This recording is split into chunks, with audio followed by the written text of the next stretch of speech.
અમદાવાદના વાંચ ગામે બે વ્યક્તિઓ આગને લઈને દાઝ્યા હોય તેવી ઘટના પ્રકાશમાં આવી છે। અમદાવાદથી આ સમાચાર સામે આવી રહ્યા છે। વાંચ ગામે આગથી બે વ્યક્તિઓ દાઝ્યા છે। દાઝી દવાથી એક વ્યક્તિનું મોત પણ નિપજ્યું છે। બે વ્યક્તિઓ કુલ આ ઘટનાની અંદર દાઝ્યા હતા, જેમાંથી એકનું મોત નિપજ્યું છે। મોટા ઠાકોરવાસના એક ઘરમાં ફટાકડા બનાવતા હતા અને ત્યારે આ સમગ્ર ઘટનાને અંજામ મળ્યો। 10 દિવસમાં બીજી વખત ફટાકડામાં આગ લાગી હોવાની ઘટના અત્યારે સામે આવી છે। ઘરમાં ગેરકાયદેસર ફટાકડાનો સંગ્રહ તેમના દ્વારા કરવામાં આવ્યો હતો, ત્યારે આગ લાગવાને કારણે બે વ્યક્તિઓ દાઝ્યા છે, જેમાં એકનું મોત નિપજ્યું છે। જોકે સમગ્ર ઘટનાને લઈ અને ફાયર વિભાગ પણ ઘટના સ્થળે પહોંચી અને આગ પર કાબૂમાં લીધી હતી। આગને કાબૂમાં મેળવવા માટે ફાયર વિભાગને સફળતા મળી છે। અમદાવાદથી આ સમાચાર છે, જેમાં વાંચ ગામે આગથી બે વ્યક્તિઓ દાઝ્યા છે। મોટા ઠાકોરવાસમાં ઘરમાં ફટાકડા બનાવતા હતા અને તે દરમિયાન આગ લાગી હતી। બે વ્યક્તિઓ દાઝ્યા છે। તો આજ મુદ્દે વધુ વિગતો સાથે અમારા સંવાદદાતા મેહુલ દુધરેજિયા જોડાઈ ચૂક્યા છે।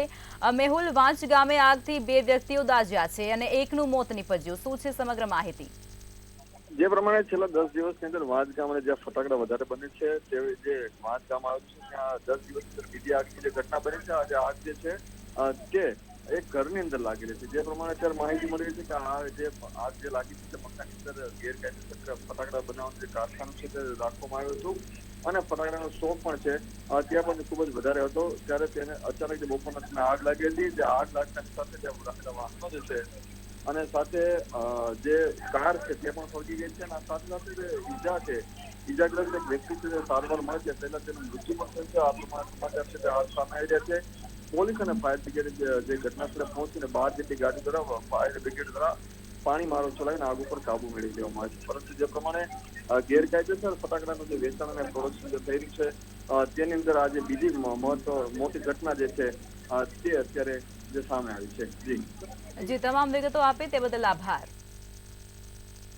તો અમદાવાદના વાંચ ગામે આગથી બે વ્યક્તિઓ દાઝ્યા છે, જેમાંથી એક વ્યક્તિનું દાઝી જવાને કારણે મોત પણ નિપજ્યું છે।